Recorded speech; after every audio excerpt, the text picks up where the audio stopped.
Bonjour Yannick, je vais te montrer comment ça fonctionne, la vidéo explicative pour te donner une idée de la machine virtuelle pour la mise à jour du firmware alternatif et de la base de données des utilisateurs dans un MD380, 380G ou MD390.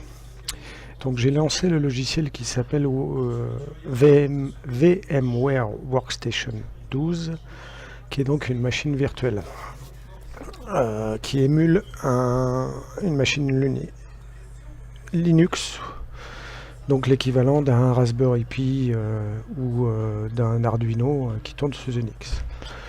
Dans cette machine virtuelle, j'ai MD380 Tools, qui est la version compilée pour fonctionner sur ce type d'émulateur. Je vais donc la lancer. J'expliquerai comment récupérer ce logiciel et comment faire fonctionner cet émulateur. Donc, il est en train de me charger la machine virtuelle et tu vas voir, on obtient comme si on lançait une machine Linux. Voilà. Comme je l'ai déjà lancé une fois, ça va plus vite et je me retrouve sur un logging de machine sous Linux ou sous Unix. Comme on veut avoir tous les droits, eh ben on se log en tant que root. Pour avoir la main sur le clavier, je clique dessus. Et là, je peux taper. Donc, tu tapes root. Et après, il y a un mot de passe que tu peux modifier, que moi j'ai simplifié. C'est comme ça que l'a prévu le programmateur, hein, le gars qui a fait la machine virtuelle. Donc, on n'a pas le choix. C'est comme ça qu'on lance le logiciel. Je tape le mot de passe. Voilà. Il met les limitations habituelles. Et on se retrouve donc sur le menu de lancement de l'application MD380 Tools. Alors attends, je vais recalibrer ma fenêtre de capture pour que tu vois bien tous les menus. Voilà. Donc et ben là, même si on ne parle pas anglais, c'est pas compliqué. On ne s'occupe que des premières lignes. Le numéro 1, le numéro 2, le numéro 3 et le numéro 4 qu'il faudra faire à chaque fois. Et si on a besoin de flasher le firmware, c'est 5 ou 6. Et si on veut mettre à jour la base de données utilisateur, c'est 7, 71 ou 72. À chaque fois qu'on utilise cette machine virtuelle, il faut faire dans l'ordre 1, 2, 3 et 4 pour installer. C'est tout bête, le firmware. Et si on veut mettre à jour la base de données utilisateur, là on fait 1, 2, 3, 7 pour mettre le monde entier sauf l'Europe, 71 pour ne mettre que l'Europe, 72 pour mettre le monde entier. Donc moi j'utilise toujours que 72. Donc je vais te montrer, je fais 1. En fait, l'option 1 permet de mettre à jour la machine virtuelle avec les nouvelles versions des librairies. J'ai tapé 1, il me demande une confirmation. Il regarde s'il y a quelque chose à mettre à jour. Il regarde. S'il y a des mises à jour à faire, il les fait. Ça télécharge automatiquement via le réseau de ton ordinateur. C'est fait. Ensuite, on tape 2 pour mettre à jour les applications de la machine virtuelle. Ça permet de faire fonctionner en fait le logiciel MD380 Tools. On le fait, on confirme, il vérifie. Comme j'ai déjà fait tourner tout à l'heure, ça n'a pas fait de mise à jour. Et ensuite, numéro 3, on met à jour l'application elle-même, MD380 Tools. Enfin, on met à jour le firmware. C'est exact, c'est cette étape-là, la mise à jour du firmware. Donc toi, c'est pas compliqué. 1, 2, 3 à chaque fois. Il vérifie s'il y a eu des mises à jour. Comme je l'ai déjà fait tourner, il trouve 0, 0 à chaque fois. Voilà. Donc maintenant, j'ai fait 1, 2, 3. Je n'ai plus qu'à injecter le firmware dans mon poste. Je vais donc mettre mon poste en mode mise à jour firmware.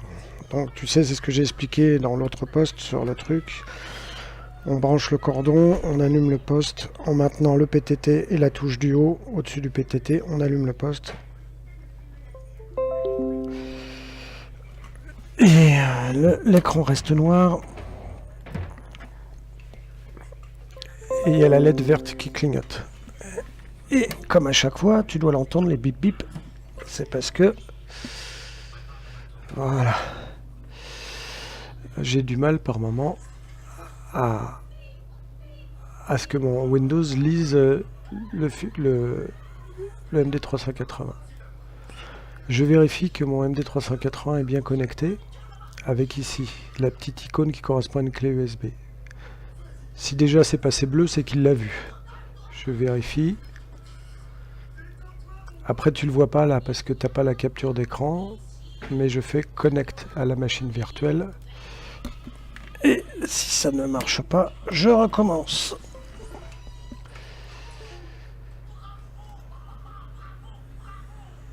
Voilà, là c'est bon. Il me l'a bien reconnu, il est bien connecté. Je fais donc 4. Il me demande est-ce qu'on veut updater MD380 Tools? Yes. Il le met à jour.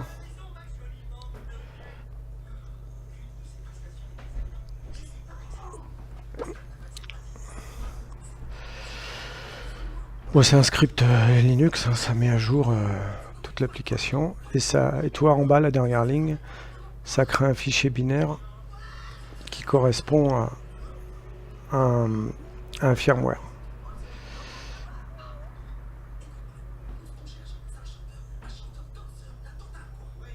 Voilà, il a mis à jour MD380 Tools.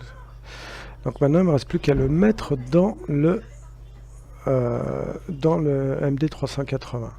Donc là, c'est soit 5, soit 6.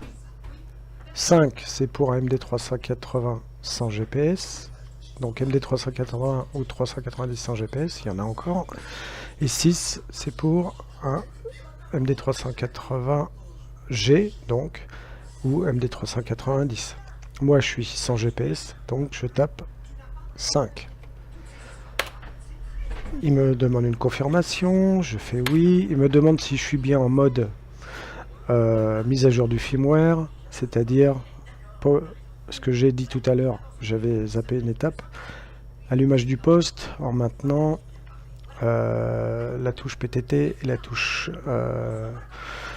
au-dessus du PTT, les deux maintenus, et t'allumes. Le poste reste éteint et tu as la LED au-dessus qui clignote vert rouge. Il me demande confirmation, je réponds oui. Et là, il est en train d'injecter le firmware dans le poste. Il lit le fichier. Et là, si tu vois bien marqué la ligne Beginning Firmware Upgrade, c'est que il est bien connecté et qu'il commence à injecter. Et tu as une progression. Ça va assez vite, hein, ça prend 2 minutes.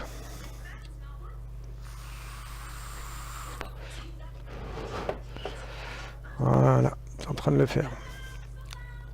Il me dit que c'est bon, je peux éteindre la radio, je sais ce que je fais, je la rallume et à l'allumage, il t'indique le nouveau firmware avec sa date. Et ben maintenant je continue, je vais mettre à jour la base de données des utilisateurs.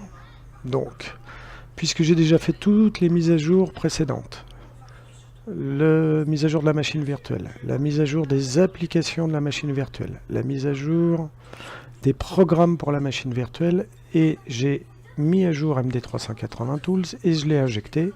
Je passe directement à l'étape suivante, c'est-à-dire la mise à jour de la base de données. Sur le menu que j'ai, je veux injecter toutes les nations, tous les pays, donc c'est le menu 72. Je tape 72. Il me demande confirmation. Il me répète en anglais de vérifier que le câble est bien connecté au poste et que je ne suis pas en mode firmware, injection de firmware, mais que je suis en mode programmation. Ce que j'ai fait, puisque je ne l'ai pas débranché. Il télécharge la base de données, c'est ce que tu as vu avec la barre de progression. Pareil, il se connecte au serveur et il m'a créé mon fichier. Et là, il est en train, la petite ligne qui commence par SPI Flash ID, en fait, c'est que le logiciel a bien trouvé la mémoire de 16 mégas du poste qui va contenir la base de données. C'est une mémoire qui est libre dans le poste qu'ont découvert les programmeurs du MD380 Tools. Et là, il confirme bien qu'elle est accessible et la dernière ligne te dit erase 3 508 185 bytes, qui correspond à la partie qu'il a besoin pour installer la base de données utilisateur, puisque tu vois un petit peu plus haut, après le 100%, il y a marqué 3,34 mégas. Donc c'est à peu près ce qu'il a besoin dans cette mémoire pour mettre la base de données. Donc là, comme c'est une liaison USB et que c'est une mémoire, c'est pas une mémoire comme un ordinateur, tu sais, c'est une mémoire d'EPROM. Donc ça prend 2 minutes à effacer. Et dès qu'il l'aura effacée, il va la réinjecter. Il va injecter la base de données dedans. Donc ça prend 2 minutes, le temps qu'il l'efface. Parce que ça dialogue pas vite. Voilà, c'est juste... mais ça... ah, tu vois, regarde, ça a mis moins de temps que je pensais. Et maintenant, il met flashing. Donc c'est-à-dire qu'il écrit la base de données utilisateur. Pendant ce temps-là, tu ne le vois pas, mais sur mon poste, qui est toujours connecté, évidemment, sinon il aurait mis une erreur, il est passé en mode PC programme USB mode, qui est l'affichage qui est normal quand tu injectes un code plug. Donc là, c'est pareil, il est en mode code plug, sauf que là, la machine virtuelle lui injecte la base de données utilisateur. Quand il aura fini, il va l'afficher et on aura tout fini. Voilà. Il expliquera aussi comment le logiciel te rappelle, voilà, c'est marqué, comment afficher la base de données. Donc il faut aller dans Menu, Utilité, MD380 Tools, Select Enable et un Exit Out. Voilà, donc je vais quitter le logiciel en faisant 99. Voilà. Et je quitte la machine virtuelle. Donc là, je vais... hop.